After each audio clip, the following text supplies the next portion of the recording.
very good job, Blue Blousy. I even get the point in. You did. You got it. We did it right on point, and we could have just kept going without even focusing on it. But since we had so many weeks in a row of like, "Ooh, what happened?" That was awesome. See, the music was a little loud, but if you want the point, you got to get it. You got to give up the fade in the music. I turned it down. Takes two different hands. I know, but I turned down the music to get my lead in there on that one. Yep. So good morning. Good morning. So we were running late, not because anybody was late this morning for any technical. It was because we were having a very good discussion. And then I was like, are we live? And we weren't. And I was like, oh, wow.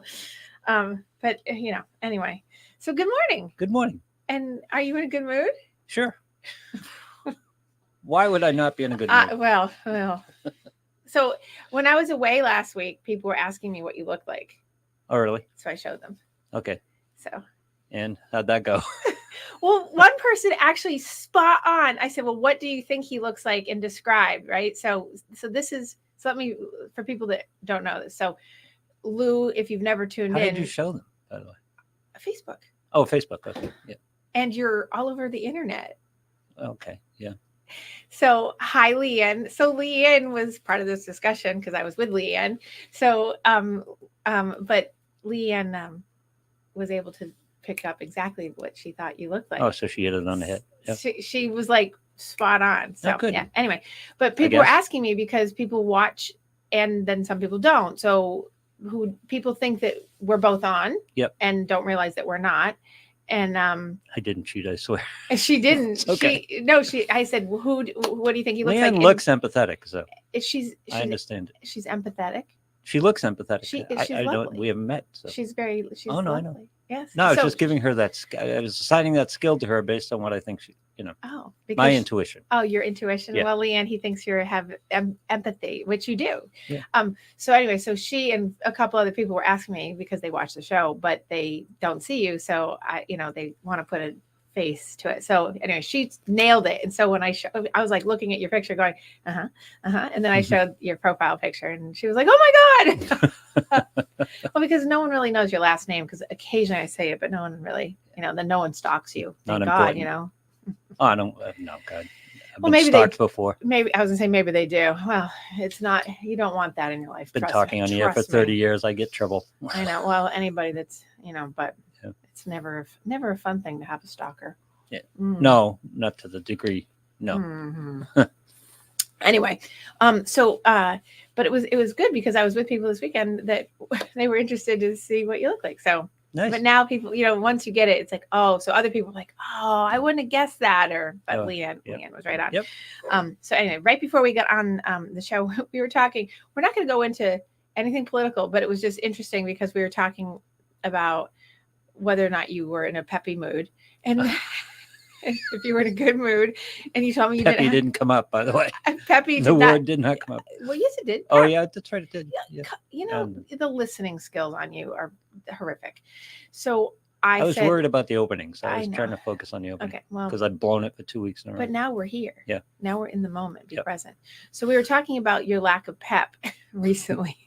And I said, what's going on? You're like, you said, I don't have enough time to tell you all the things that are. So I went, okay, we'll move along. So I was then bringing up the fact that this is more about, I was going to talk about adversity and burnout and stuff today, which I'm going to talk about, and a couple other things, because there were lots of things going on the last week. So I want to kind of hit them all. But we were briefly, and I will go over this briefly, we were just talking about how, I was talking about how I was talking to a younger person who's almost 18, and we were talking about the debates last night, which we're not getting into the debates. We were just talking about her unfamiliarity with some terms that come up that are sort of the social narrative of what I would consider the past, which are not socially fashionable now, in your term, fashionable. And now we use other terms for them, and talking about how educating to say, okay, yes, those were the terms that were used. So don't be so offended and verklempt about, I love that word, verklempt about, the use of it. Just like, know that that's what people use in terms. Right. So interesting, just the younger generations of people who, they get stuck on points instead of like the bigger picture and not, it's like, okay, that's not the point. So I was, the texting was going on last night and this morning about how can that person say this? And how can the other, back and forth of different words. And I'm like, oh my God, Yeah. Like you're not listening to the whole picture. We're just listening to a particular word. Now we're offended, which,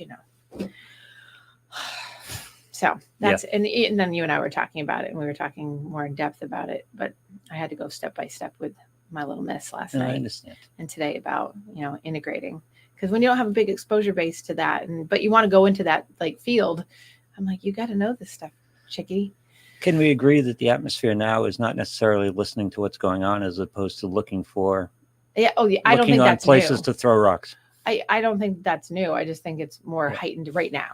Well, last 34 days, 20 years. Well, yeah. But I mean, it's not new in this like cycle, I would say. No, not in this. So, no, God, no, not in this cycle. So, and then little Miss joins, and she probably missed the intro talking about that. So there she is. Yeah. So, what was I going to say? She popped in and now I'm like lost. Okay. So anyway, moving along. Yep. So I was at the lovely experience of, the big catio town and the philanthropy work that I do. Yeah. I was away for the weekend on that. By the way, I was in Minnesota. You went to Michigan? I was in Minnesota. Yeah. And it was 90 degrees there. Wow. For 4 days in a row. Yeah. And it was beautiful. And I actually got burnt on I didn't bring sunblock, and I was like, it's not that here. So, and then I came right back to 55 degrees. Yeah. So I did get my last blast of summer, which made me very happy. And are you sure it's the last blast? I don't think we're getting, I think we're getting a 75 degree day this weekend, but I mean, the trees are giving us the notice. Yep. Completely. So, I'll run up to the mountains this weekend. I'll see if we're really close to fall, because they weren't 2 weeks ago, but I think now over the 2 weeks they've changed. Yeah, I'll bet. But it's beautiful up there. Yes. I've heard up in Maine, it's much more over the peak already. Which is surprising because I don't know. Anyway. But up in Minnesota, it was beautiful. But first of all, thank you to all the people that did jump in and help to, send on some El Cashola to the wonderful place to help the cats. Of course, there's a big, I'm going to just plug it really quick so it's the Wildcat Sanctuary up in Sandstone, Minnesota. They're going to have in November, the Give to the Max. And that's like a month-long thing where they, do, fundraising for the whole sanctuary. So anybody that wanted to donate, which I know people did, you can hold on your donation and wait till then, and then I can do it then with you, or you can still send it to me on Venmo and I can still submit it. So if anyone wanted to do that. But thank you all for those who gave, and that was awesome. And now I'm back, and it was fantastic. I got to spend, there's my Venmo, by the way, for people that are watching. I got to spend an awesome time with Leanne and a whole bunch of other fantastic people from all over the country that watch the show or listen to the show that are in. Nice. It was awesome. And then I got to go to this really cool, if you ever want to go to a sanctuary of, I know this would be your worst nightmare, Lou, but a sanctuary of domesticated rescues of cats. I went to this place called Furball Farm Sanctuary, Sanctuary. It was like Shangri-La. John was in heaven. Leanne was in heaven. Yep. I was in heaven. It was amazing. And you lost track of time sitting there. And I know you wouldn't, but I imagine your lovely, not bride that you live with. Girlfriend. Yeah. I know. Well, I know she's not really your girlfriend. It's like, feels more like fiance, But anyway, she would love it. So I have pictures. Did you bring anybody home? No, there's no. So you can't adopt out. Okay. You can only adopt out within a 2 or 3 hour radius, I believe, or something like that. But I would imagine I might have been able to convince somebody that I bet I could have taken 17 of them home, because I had some favorites. Have John build a big catio town? Well, we talked about it. House. We talked about doing a cat sanctuary here. So it's, that doesn't mean I'm doing it. It just means that, because there's a need. That's the thing. There's a need. So it was really cool. So if you want to look them up, it's the Furball. Just running through towns about where that could happen. Furball Farm Cat Sanctuary in Faribault, Minnesota. Furball and Faribault? Faribault. Furball and Faribault. Yes. All right. Yes. Yep. But it was fantastic. Lots of F's. Yep. I know. Right down the chute. Okay. Getting serious, but we did have a great time. And did you post pictures? Not yet. Okay. I haven't had I literally got off the plane, slept, which I came in today. I've only been home for a day, and I've been to work already, and yesterday. But I have 3 or 4 cats that keep me up all night. I'm exhausted.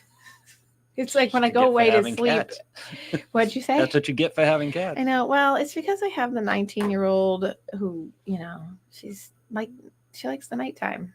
And then this morning, I just look at her sleeping in her little heating pad, looking at her going, I'm going to keep you up. But all I do all night is referee mousing. That's all. Oh, God. I know. Mousing. So I could tell you a story. I could tell you too, but it would gross everybody out that's listening. So, Bean was on a roll over the summer, and we had to do a little remediation. So, but anyway, John's here. What does he say? Because I can't say it. Oh, yeah. What? Hey, what are you doing? What are you? Hey, you. What are you doing? Hey. I think she's talking to Kate. I think it's either Kate or to Leanne. Yeah. Hi. Yes. Well, good. They can have a conversation together. Okay. So the other thing was, as I'm getting on the plane, talk about being involved in like all these things, and people like, oh, what can you do about it? Right. So I'm talking about all these rescuing, which is good for my mental health. That's, people often say, well, how do you recharge? It's either running, golf, or cats, or doing rescue work for things, or doing rehab stuff, or vacations. But you get your recharge. So as I'm getting on the plane, I'm getting texted from multiple people like, have you seen Facebook? Have you seen Facebook? Have you seen Facebook? So within a 3-hour flight, I assisted along with many other people. If you didn't hear about this, I'll be surprised. But so I'm a supporting member of the Newhouse Wildlife Rescue in Chelmsford, Massachusetts. And it hit national news this week on Monday night because yesterday morning, because there was a little beaver.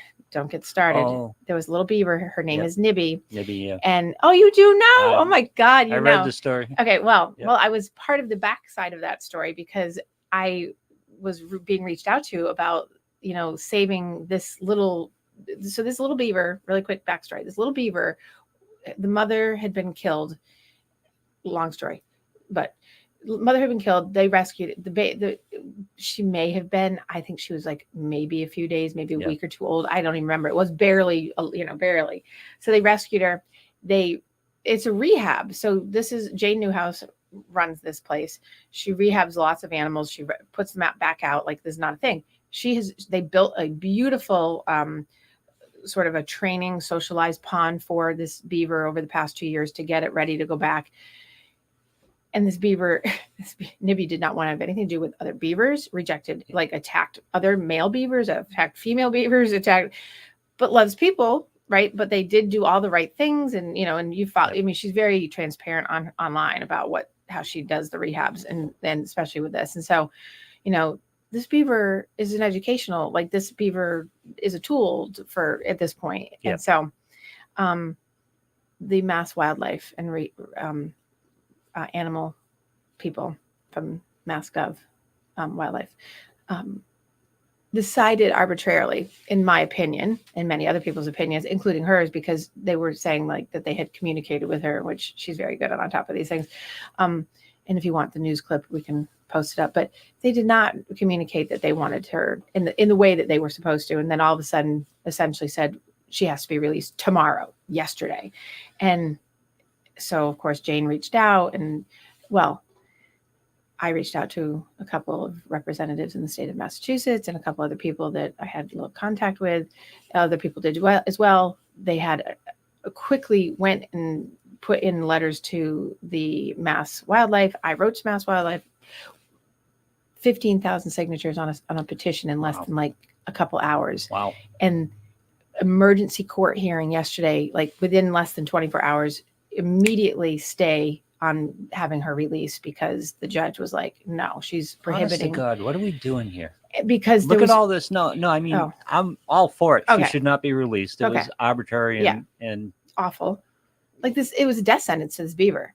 Yeah. And that I have a beaver issue in the backyard, which is totally separate. But this beaver had this beaver has no chance. It's totally socialized.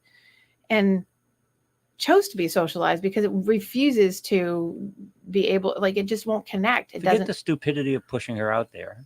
It's Mhm. like, how much did this cost the state? It was in court. It went to court yesterday morning, Yeah. or yesterday at 2. State reps are involved in this. Yeah, and the governor got involved.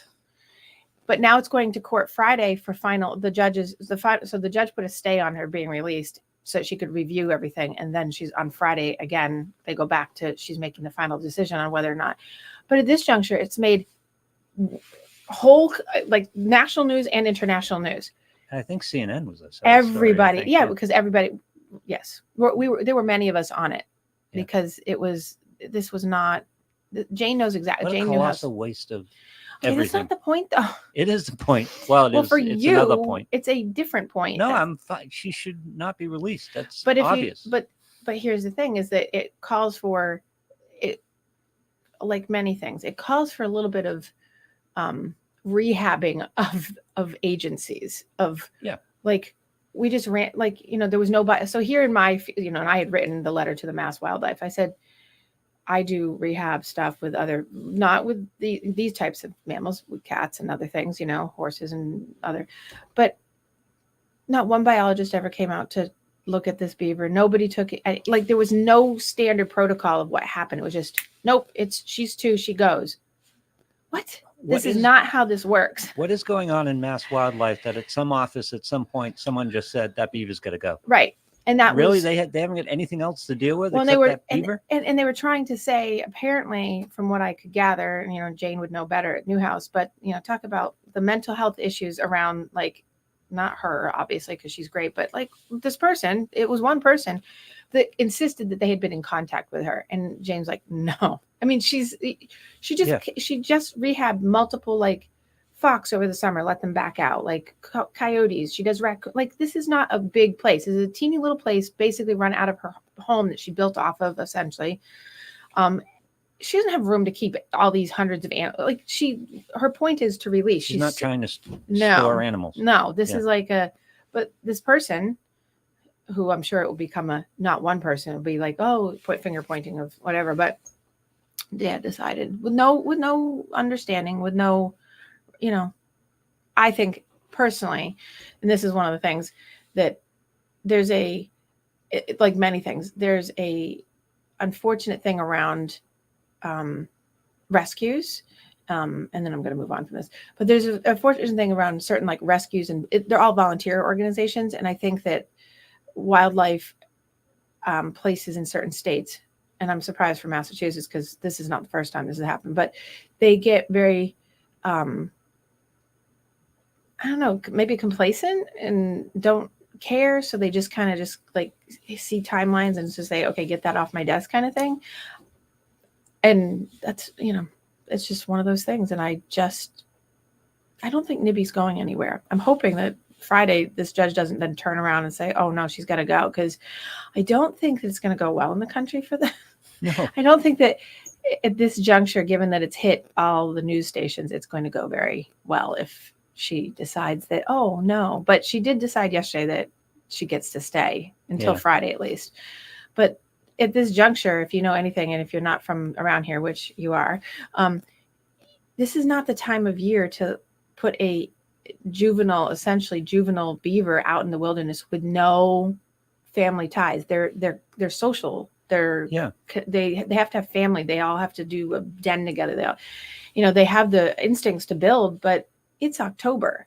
Yeah. And oh, by the way, we're coming into, and I know this because of my backyard, we're coming into the season of being allowed to, in Massachusetts, being allowed to hunt them and remove them with oh, I didn't know there was a beaver season. There's not hunting, but it's about, like, if you have to trap them or remove them, because in Massachusetts you can't you cannot God, what's the word?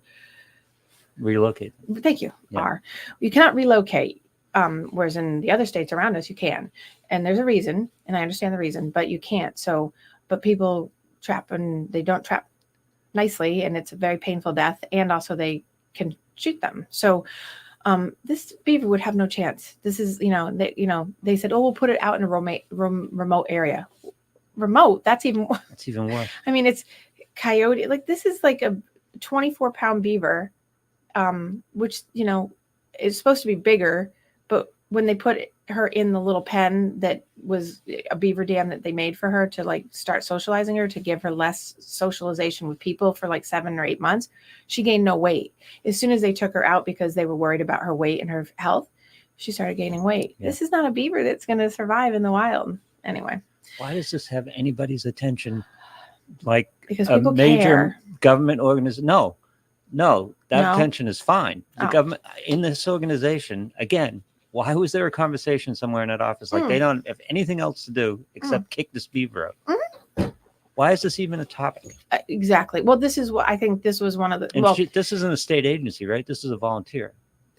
The Newhouse Wildlife is a volunteer rescue that Jay Newhouse runs. So the state isn't paying to keep this beaver. There's no funding coming from anything but people like you and me. Yeah. Right. But it's overseen. I understand. By the regulatory committee of the state government. State is so screwed up. It's so screwed up. So I'm hoping, I don't want to become too excited that, for this, because it was heartbreaking to watch Jane. So we have a state agency and the court system involved in this for a beaver. Well, she didn't do it. It was. No, I understand. It's the agency. Yes. It's just dumb. Yeah, it was. Well, yeah, they should have. I mean, I know that me being one of the letter writers, and I know at least in my group, at least 20 other people that wrote letters. And I can't even imagine how many people were bombarding the state office on Monday night. By clearly enough, because yesterday morning an emergency hearing was called. So if you guys want to go and support something that's local and you're up here in this area in Chelmsford, Massachusetts, Newhouse Wildlife Rescue needs help. They're always needing help. They need funds and they need volunteers. But I think most importantly that they need support, because this is not the first time she's run into this kind of thing with them talking about like what she can rehab and what she can't. Like she's just trying to help. Yeah. So, and the veterinarians give their free time. I mean, this is what most rescues do. So that brings me to the topic of, let's go generalize to compassion fatigue and burnout, whether you're working with people or whether you're working with your family members or whether we're working with animals. Yeah. There are signs of burnout. So let's talk about the signs of burnout. One of them is obviously, if you're overwhelmed or you feel really agitated. Why are you laughing? Because I just am. But if you are overwhelmed or agitated, and a lot of times, here's the thing: when people are in burnout, they don't recognize it. Like they're just overwhelmed, but they don't realize that their overwhelmed nature has accumulated, and to outsiders, they are way over the edge versus inside it feels probably the same. Yeah. It's like kind of like the smell. If you're in a smelly room, the diffusion goes and then you don't smell anymore. Yeah. It's like you don't realize anymore how the Febreze has stopped. The Febreze has stopped, right? It's kind of like when you walk in a Hollister or like Yankee Candle, you just don't smell it anymore. It's gone, right? But this is the same thing. So people don't recognize a lot of times, and you have to stay super aware of where are you at when you're doing your work. So let's switch over to like just working with people. So I have, obviously people who are in their jobs or people who are, caretaking, and you have to give yourself an opportunity to do for you. And so I have multiple clients right now. I have a client that takes care of his kids and his wife that has a couple illnesses. And, so he's sort of like the main person running the house. And then I have another client that's taking care solely of an Alzheimer's spouse, and won't get help because they feel guilty that they should be taking care of because they don't want to abandon, and they don't want help because they feel like somehow that's doing something. Right. So, and then, I have story after story in my practice, right? Then I have, people in my life, and then other, that are taking care, or they have people living with them that are, brothers, mothers, others, and or friends. And so those pieces right there. Oh, plus you're working. So I was telling someone yesterday that their burnout is really obvious, and that if they don't take time for themselves, which I always get the feedback from this particular person that I don't have time. Yeah. And I'm like, you have to schedule it in. Like if I said to them yesterday, I said, if you want to use because they see me weekly, if you want to use your time with me as one of those times, like, just call me the night before or text me and say, I'm going to use that time, but then you have to use that time instead of coming to see me. And they literally said, I won't do that. I will end up doing something else because this is where I get my time. So I was like, okay, bad idea. So, cause they are good at keeping the appointment with me because they feel obligated to me, but they don't feel obligated to themselves enough. So there's where I'd first start is like, I'll bet you even get client suspensions because of that. I can't even give up this time to see you. I bet occasionally I don't get that. I don't get that very often, but on occasion I will get like maybe a handful in a year, each year, because, because people do utilize the time of like, they come in and relax to be able to unload and just chill. Some people have asked me on occasion over the 30 years going, can I just come in and lay on the couch and you put on music and I'll let you work? Well, I'm like, well, that really doesn't, I'm like, if you want to, but people are, joking, but they're not. And I'm like, well, you can. So, but people are so burnt out, and during the pandemic, I had because I was full facing in front of people. I had tons of people that were like, I just needed to get out. I'm so exhausted from being in my house. I needed to get out to come, because they couldn't go anywhere else. So I was their respite. I didn't even have to say much. It was more like, let's be out of a different space. Can I get sexist and say this is predominantly a male thing? Well, but you can, but that wouldn't be accurate. So I know you're being, I know that you're being sexist. I know that was sexist, but it's not, it actually isn't accurate because I think if we went with the sexist kind of like mindset, it would be that, back in the day, maybe 40 years ago, it would be more male oriented, that it would be focused at. But because men are taught not to ask for help. Well, right. But and men are taught to fix things. Yeah. And they are fixers by nature. Right. So, but here's the thing is that more focus because people become more mentally savvy and IQ and their mental IQ. So the acknowledgement of women are burnt out. Kids are burnt out. In general, and the focus would be, I would say, I don't know what the research, I'm sure there's a bunch of research and I can only keep up with so much of research on everything, but I'm sure there's a ton of research out there because this would be a hot topic, especially over the past 5 years of looking at people's tolerance levels of being able to, be resilient. So it'd be in resiliency studies of being able to know whether or not someone has burnout. My guess is you were talking about the client is pretty equal. Talking about the client dealing with Alzheimer's partner or taking care and found it hard to seek help. Yes. That sounds like that's a guy thing. It's just like, and he, so in that particular, because I have two that are similar, but one's a female one. In this case, the male is much more, he's taking care of his wife, but he's also having a hard time acknowledging that she has Alzheimer's. Right. And he's a doctor. Oh. And he retired. Yeah. But it's more that it's like, he's having a hard time with the whole thing. So he's acknowledged, obviously, because he knows she has it, but she's getting rapidly worse. And he just is so much about, they've been together for so long and they're married so long, and he just feels obligated and he just won't release from it. And that's not, my whole first part of my career started working with Alzheimer's dementia patients, and it's not changed. The caregiver in compassion fatigue burnout is so rich in that whole population. And I would say it's equivalent to people who are caretaking for terminally ill cancer patients. It's very similar. It's like, I have to be there, there's guilt, there's accountability, responsibility, obligation, that kind of thing. And then I actually have clients that have abandoned ship on people. Like, am I a bad person for like leaving a person because I can't manage? I have actually had a few of those. Yeah. And, and I'm like, no, you're not a bad person at all, but what are we doing with this person? Yeah. Making arrangements. And so, that's not obviously the common thing, but that does happen because they're so burnt out that they have to feel so strong about it. They do abandon ship. Yeah. I'm glad I brought it up because I had that conception, but that's my own conception about men, and men have changed over the last 30 years. Yeah. Yes. There's a little less of those types of obligations. Is that the wrong word? I think I don't know if it's less obligation. I think it's more shared. Now, I think men have stepped in more to the family role in many ways, to share the fatigue. in more cases than it used to be. Like when I was growing up, it was that much more traditional, and probably you too, like, mom was the caregiver, dad, so I wouldn't say that in my family because they were shared. Yeah. But in most of the people I grew up with, that was not. It was mom stayed at home still. It was the 70s, and it was more. That was the time when people were really switching over to women being more career oriented. And my house was mom and dad both were career oriented. So, but that was changed in trends over the years. Now I think men have. And I'd be interested in anyone can go look this up for me because I don't have time.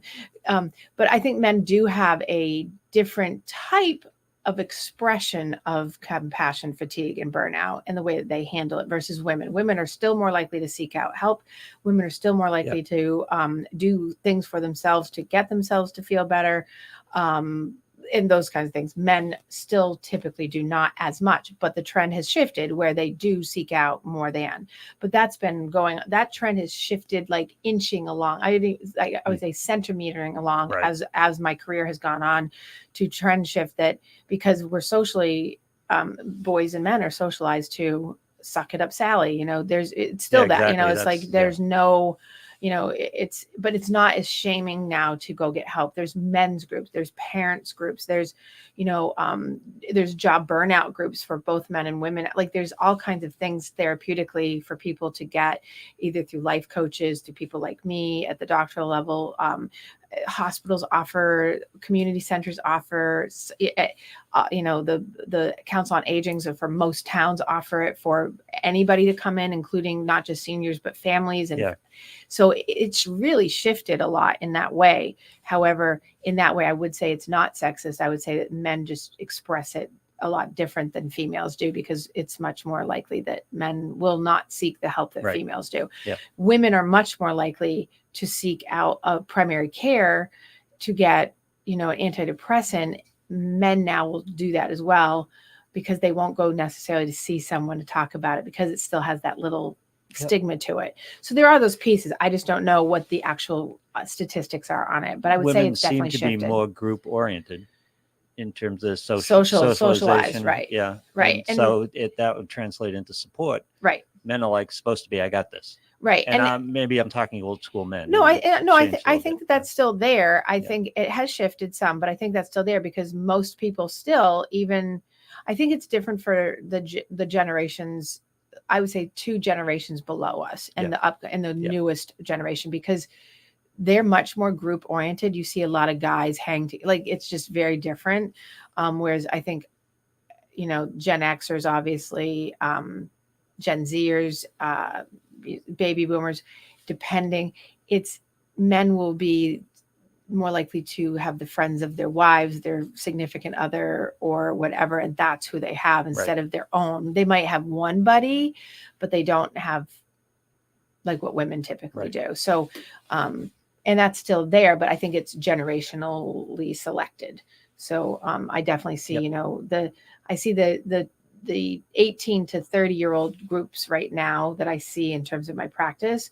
I see most of them men having bigger social groups. Now, bigger meaning like not one, but maybe 2 or 3 versus 1 or none, versus women who have, there's the PTA group, and then there's the work group, and then there's the friend group from high school, and then there's a friend group from college, and then, and they have that. So that's a different kind of support for sure.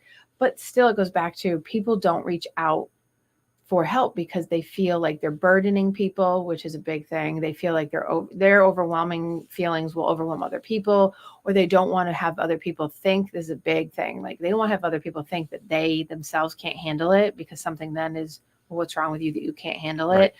Other people also still have stigma around, they are embarrassed to let people know that there's something going on for whatever reason, which is, I always say that's ridiculous. It's not rational. Like, nobody's without something. Everybody has something, and nobody is without. So it's, we all carry burdens. It's just a matter of like, okay, so what do you do about it? And that I go back to, you have to find time for your own thing, which is, whether it's dogs, cats, go pet a horse, go for a run, play golf. Yeah. You know, my recommendation yesterday for someone was they should go axe throw. Oh. And the couple themselves thought that was a great idea. I said, you guys need to go on a date night and go axe throwing.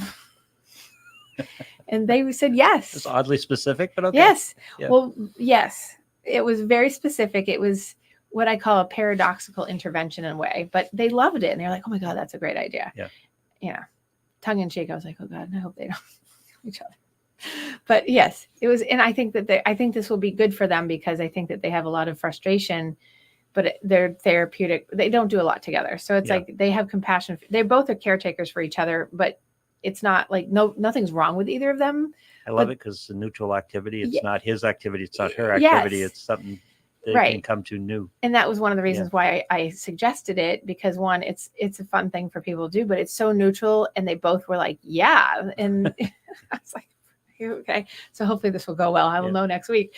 But that's another piece of it. There's nothing, you know, people think compassion fatigue or just being burnt out in their lives has to do with, you know, a focus of one on another or something on something else. It's just, it can be a burnout in a relationship. It's like, okay, we've come to a point where we're stale, we're stopped.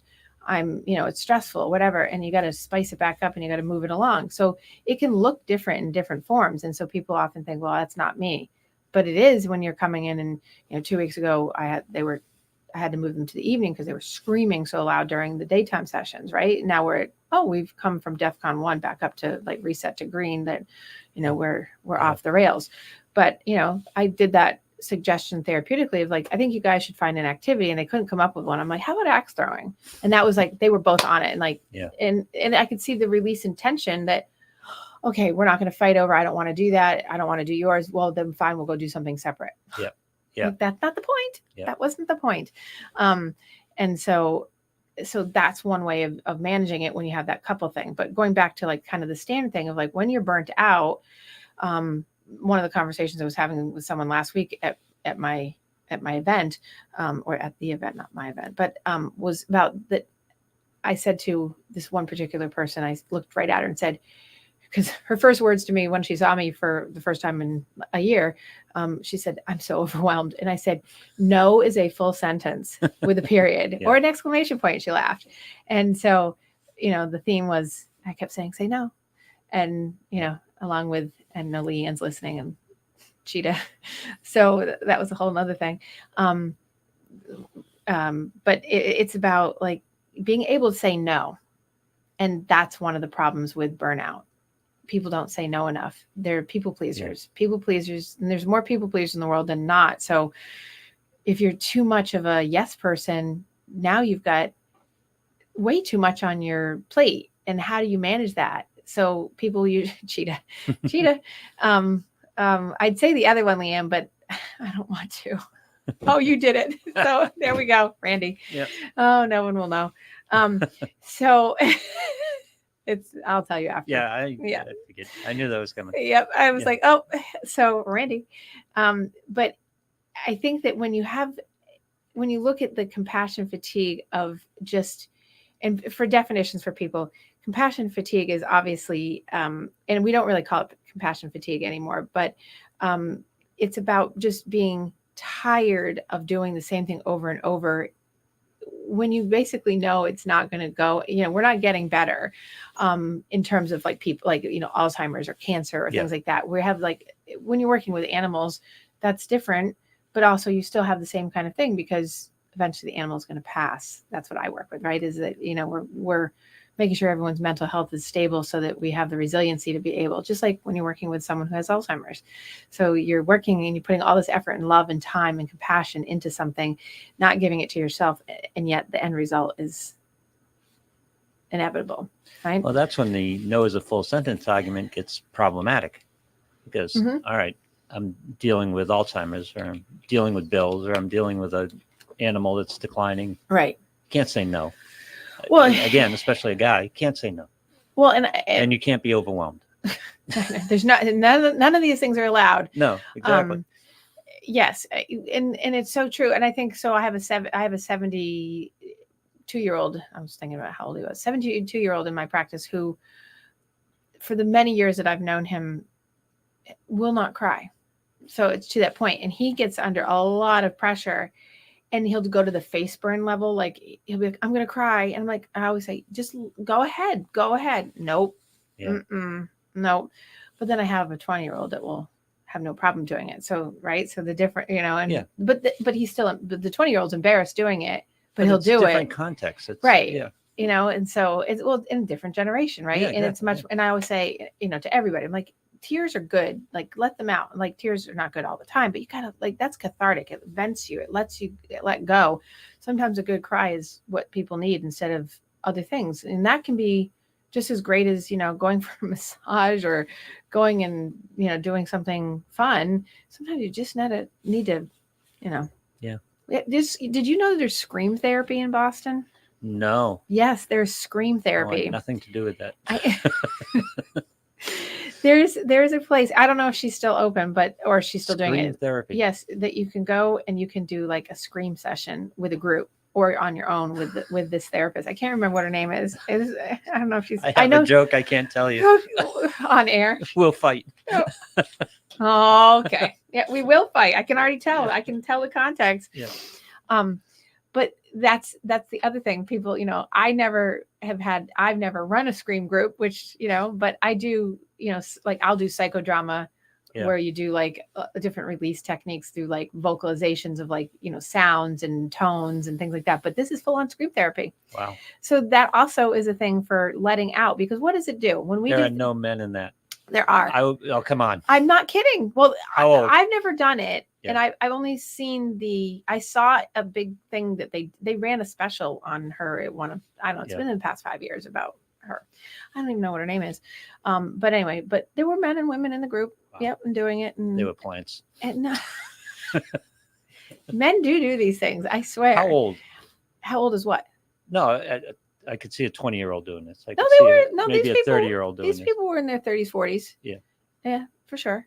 Okay. Maybe 50s too. All right. Yep. If I recall correctly. I'll have to find that. Men. Now men. Yes. Okay. I'm not lying. I'm not saying you're lying. I'm just working my mind around it. But my point is that there are so many different avenues for people. And what I was going to say is, whether you go get a massage, whether you axe throw, whether you go bowling, whether you get, your scream therapy, whether you do psychodrama, whether you do an improv class. I come up with lots of different things for people, like, cause it's, to get them out of their places of overwhelm, burnout.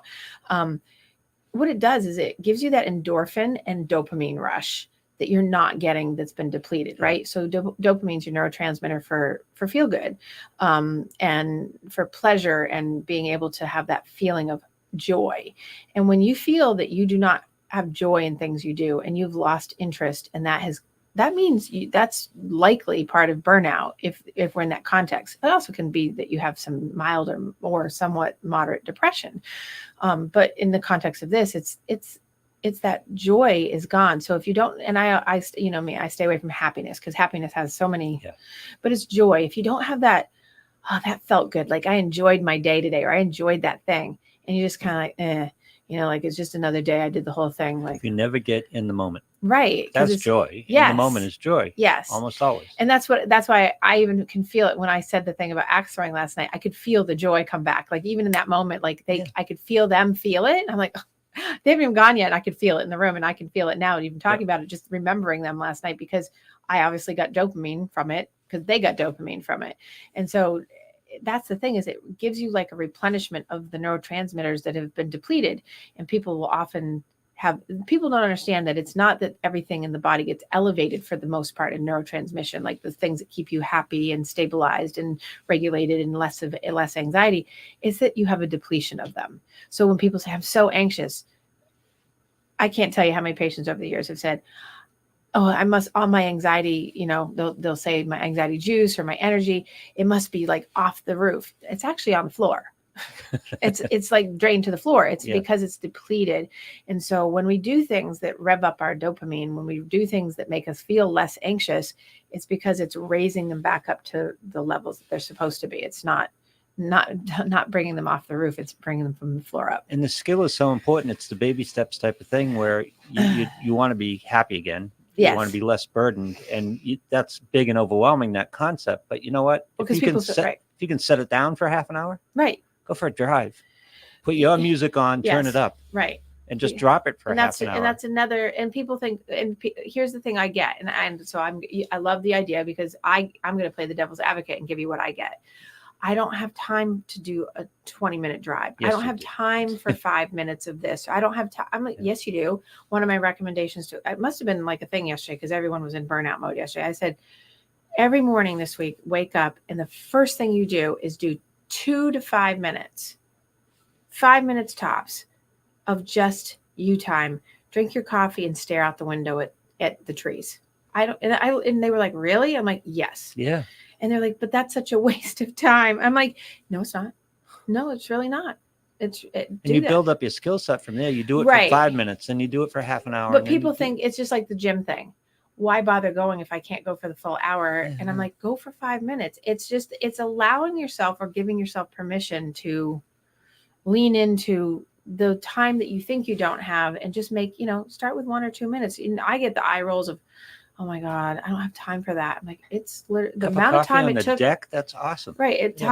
And well, the deck thing, I actually had someone say, but then I have to like open up the door, go out on the deck, find like my comfortable spot. I'm like, oh my God, by the time that you just finished talking about it, you could have already done it. Yeah. And everybody does this. I mean, I have to train myself. That's why decks exist, by the way. I know. Yeah. And I look at my deck all the time going, God, I wish I had more time to sit on it. Right? I was looking at it when I came home going, I have to take all those hummingbird feeders down. I always challenge people, think of your 2 or 3 happiest moments. And you were absolutely in the moment. You weren't worried about everything else that was going on. You weren't looking at your phone. You were right there. Yes. That's what joy is. It's about being in the moment and dropping everything around it. And again, build that skill set up. Be able to do it for 5 minutes. Be able to do it for half an hour. Watch the Patriots not the Patriots these days. I was but it used to be watch the Patriots for 3 hours, right. Drop it down, right? Right. Well, so go back to your sexist comment, right? Like that was a man's thing to do. Is like I know, hundreds of men over my life in my career that would say my decompression time is sports time. NFL Sunday. And that's Monday or NFL Thursday. Sunday is, that's what it's all about. That ends in Y. Yeah. Thank God I'm in sports, right? No, but you wonder why men were so attached to the NFL. Right. That's why for 3 hours, you just set everything down. Well, 3 hours. Have some wings. 6, 10 hours. I mean, look at the you're good at it. Thanksgiving and Christmas for people that celebrate, like those are football days for people. Yeah. And God, what a gift that was, by the way, getting away from the family for. Well, and for women, it's Hallmark Channel. Fine. Right? Whatever works. Thank God for multiple TVs and houses now. Yeah. Because you can have football and Hallmark Channel on. Reality shows. Right? Yeah. My friend Kathy, God love her.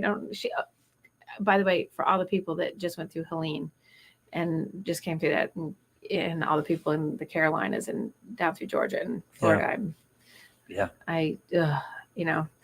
I could turn around, and John and I were talking about this morning, like turn around and go down and help, like, and he talked about overwhelmed, like, where would we even start? And I was watching all the different places and agencies this morning that are doing like food drop-ins and, the world food kitchen. Literally drop-ins. You can't get literally drop-ins. They're black hawking in like boxes of food and dropping them into the tops of buildings. And it's just crazy because they're so remote in some of the places. And I know I've gone off topic, but talk about burnout that's coming from this, because this is, look at Asheville, North Carolina. You never would think in a million years, but Asheville is destroyed. And I had just been saying, I love Asheville. I got to go back there.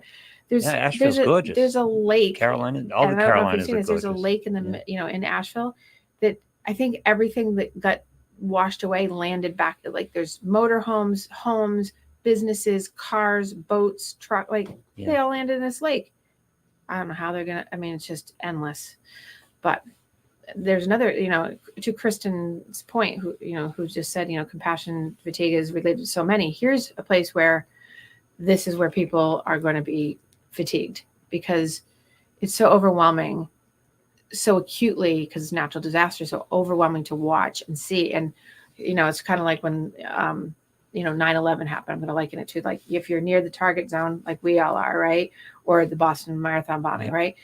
when you get further out in the circles of geography around it, you're more removed. So people are like, oh, okay, but we're in that zone still, like to this natural disaster for people. And it's like, it's overwhelming and you're not even necessarily in it, but it's like, wow, there's a lot there. And, if you're not, and if you lived out near the wildfires in California, it would be the same. It would feel the same for people, I think. So it's a matter of the fact that there's so much fatigue going on for people on a daily basis, trying to just be in the world and just live. And I can do this bipartisan.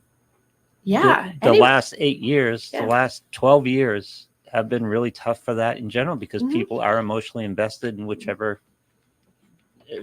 side they're playing on. That's emotionally, I'm doing the countdown. That's fatiguing. I'm like, I can't wait. 34 days. Yeah. And then I was reminded by a couple off another 4 years. Well, I was just right. Well, I know that's what I was, but it's 34 days till hopefully I don't have to see another ad for a year. But all of this has been raised to life-threatening level, and the country as a whole has got to be extremely fatigued at just dealing with all Well, and I don't think I think that so if we talk about, we're not talking about politics, but if we talk about just the politicking for like you said, 12, I'd even go, I go 20. Sure. I think it's just been increasingly more fatiguing. And I think partially, it's because we're so exposed like we weren't before. Right. We were exposed, but now it's so exposed every day. TikTok is... There's this place on the island, media, right? Yes. I drive up Northern Boulevard on the island, and there's this one house. They have a TV facing the window, facing the road. You can see the TV's always on some channel. CNN, always on CNN. Yeah. It's like, what are you doing? Right. There's a house on my street. Go watch Love is Blind or something for a while. I know, right? There's a house on my street that I pass every single day, no matter what time. Fox is on. 24/7. 24/7. How did you do that? Yeah. Yeah. Mm-hmm. Right. I don't know. And I tell people, stop watching news there's a good strategy for people who feel burnout, because they come home from work or they work from home and they've got that TV going. And I'm like, what are you doing? I know. And that's, so I could give 100 different examples of different ways of being in burnout. And that's one of them. Because all they're doing, and I wasn't picking on CNN, not just the case. I wasn't picking on Fox, but that happens to be what it is. All they're doing is whipping you up. This is constant emotional churning. That's their that's job. What I'm saying. That's what they're watching doing. TikTok or you're watching Instagram, and if you, by the way, don't dismiss that. What? Getting in, watching some reels for a while, watching some dogs do stupid things. Well, that's what I was saying. Like, put stuff in. Like, my reels are cats and dogs and orcas and flowers and occasionally something will come up about something, but most of the time, or I have to say, this is funny because it made me think of burnout this morning. I was like, oh. So there was a person who responded, this is months later, this is from summer, so I have TikToks, and you can, they come up in random people's things all the time, so whenever they see them, but I hadn't heard boo off of this TikTok in a while, and it was just me talking about getting people to follow me this summer. So I was talking about, what do SSRIs do? Mm-hmm. And I think you might have seen it. It was the one I just said, it trips your frontal lobe essentially to, trick it into, this place of like not having impulse control. So you tend to eat more. And, and I said, if you want to know more, follow me. Very basic, like 35, 40 seconds, right? So clearly we know the SSRIs do that, but that's part of the chain. Then it changes, because that changes your metabolism and then all these things. And that's why you gain weight. And that's, this girl took me to task this morning. I was like, and normally I just ignore it, but I was like, no, this one I'm going to respond back to kindly and just say, because she was big, bold, screaming, you are not correct. I'm like, oh. So I took my shower and I said, I'm going to respond. And I did. And because I was like, I don't need this, but I'm going to do this because like I said, graciously, you are correct. It does do that. However, I didn't make a 10-minute TikTok. I made a 35-second TikTok to get you to follow me. And you don't have to follow me, but that is actually incorrect what you're saying, that's the reason why. And if you listen to my TikTok, the reason why starts where I went and then it ends where you went. Yeah. So we're both correct. But in my head, I was like, you're going to burn me out, girl, because you're taking me to task on something you don't know about. And all I wanted to say was something like, in the burnout mode, it's like, okay, Dr. Google, but thank you for letting me know. And then she put in other stuff about, that you have to lose weight by using the keto diet. I'm like, oh, I can't. Yeah. But this is the thing. It's the social media. It's social media revving it up. Mm-hmm. I'm like, and it was just a basic thing saying, if you want to know more, contact me. But people are always in fight mode. Let's go. Fight, fight, fight. Yeah. Because they're burnt out. That's a sign. Yep. She's the joy in her needed to make sure she called me to task. That was an example of a phenomenon I've been calling lately preferred outcome. We're not looking for the right answer. We're looking for the preferred answer. Right. Right. Her preferred answer was keto. Right. Her preferred answer was keto, and it changes your metabolism. So you do confirmation bias, and you just pick on things, and you arrange everything so that it gets to your preferred answer as opposed to the real answer. And that's exactly what I was addressing graciously, because I could have come from and that's to the point of the burnout. When you come from a burnout place, you come right back at it with and bold letters and all in caps. I did not do that. I came back with nope. I said, you are correct. However, see, I had a moment a couple of days ago that was the exact opposite. I wrote a whole reply to something, and I didn't post it. Oh, I said, I get involved to the point where I wrote it. I said, nah. Oh, well, see, I think because I'm offering out information, so I want to make sure that if it's reasonable. I mean, she was correct in her spot, but there was no reason. She was coming from, so what I would consider, she was looking for a fight to, go at somebody. And I looked at her profile and there was literally nothing there. So she's either new to it or she's whatever. But I just was like, I'm going to be kind and just say, you are correct. However, you're also incorrect, because you are incorrect. So, she went to I would say she went to the bottom of the chain, because she was in her own mode of like, I want to say what I want to say, the preferred outcome. Yep. And therefore it changes your metabolism, and that's what it does. And therefore it makes you fat, and therefore you have to use keto. But that's not what my TikTok was about. So,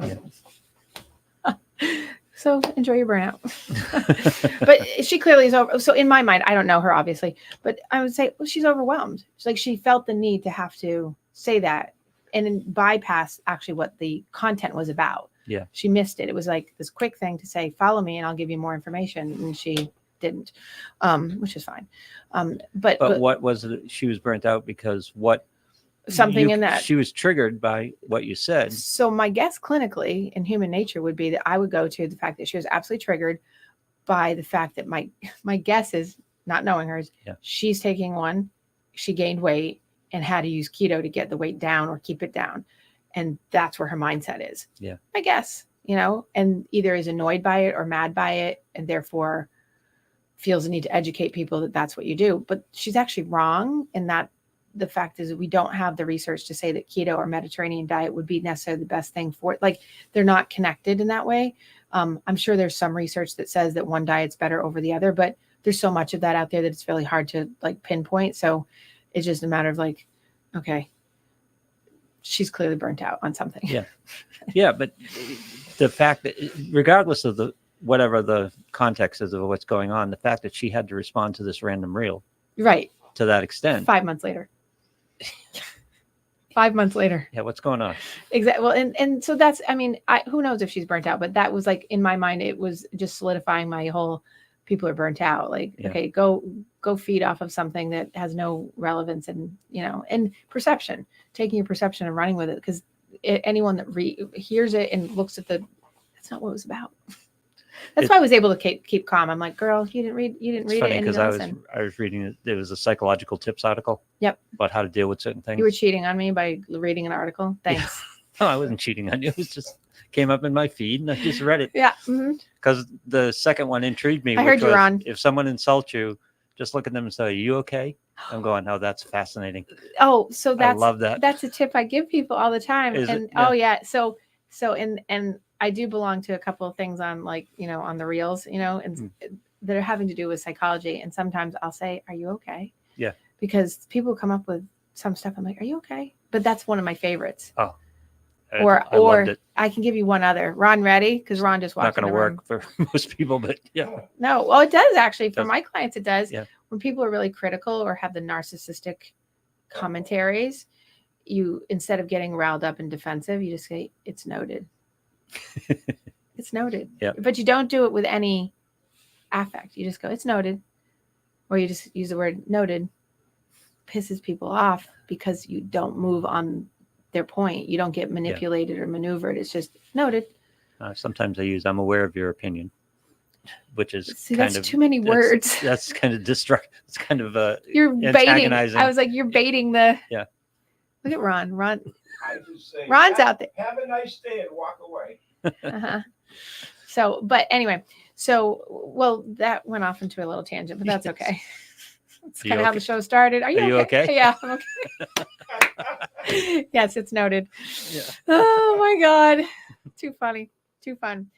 So if I can give like at least 2 tips, I'll give 2 tips because there's more. I have to make sure I have to do the disclaimer so that I don't get the TikToker kind of person going, that's incorrect. There's lots of tips. Yeah. Lots of tips that can go for burnout. But my biggest one is find 5 minutes to do something, anything, whatever you want. But if you can't figure it out, just get up in the morning and spend 5 minutes drinking your water, your coffee, whatever your beverage. I had a person debate me on, well, I don't drink coffee. Seriously, like pick something. This is why I'm going to have burnout. But and just look out the window, or sit out on the deck or go play with your cat or go play with your cat or your dog. Or don't look at your phone. There's a tip. Don't look at your phone. Good 5 tip. minutes. Don't look at your phone, and don't watch the news during that 5 minutes. And then the other tip that I always tell people is do some kind of movement because your body needs to generate neurotransmission of the feel good. So your dopamine, your GABA, your serotonin, your norepinephrine, and your glutamate, like all the ones that make you feel good. If you just sit in your shit, you will feel like shit. And so the more burnout you get, the more it just depletes you more and more. And then you're exhausted. People will say, why am I so exhausted? I've sat all day. Because you sat all day. Yep. I have that because I sit all day. I was doing that. I had been home for less than 24 hours, right? Went to work and was ripping last night coming on phone. John was like, such a good night. Because I'm like, I've sat all day. We're back to the silver bullet. Take your dog for a walk. Yep. Take your dog for a walk. And some people take their cats for a walk now. Take your cat for a walk. Exactly. Yeah. Okay, Ron. The peanut club has come into the side view over here. Thanks, Ron.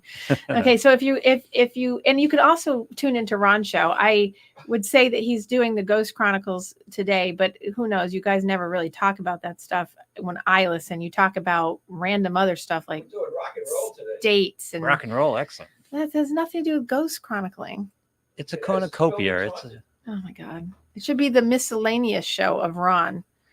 And we're going to do another podcast called The Rabbit Hole because that's what we do. Oh, well, this Find is true. rabbit holes. This is true. Okay. So anyway, everybody have, I had one more thing to tell. Okay. We're going to start having an extra little spin-off show once a month starting in November. You don't know this yet. But we talked about it. We talked about it, but it's happening. Nice. So everyone stay tuned because when I get it all solid, it will be for good interest for people who like cats and all things cat and animal. Yeah. So, but we'll be doing a half an hour show on a monthly. Excellent. So it's coming. Nice. So, all right. You guys have a fantastic week and enjoy your October 2nd.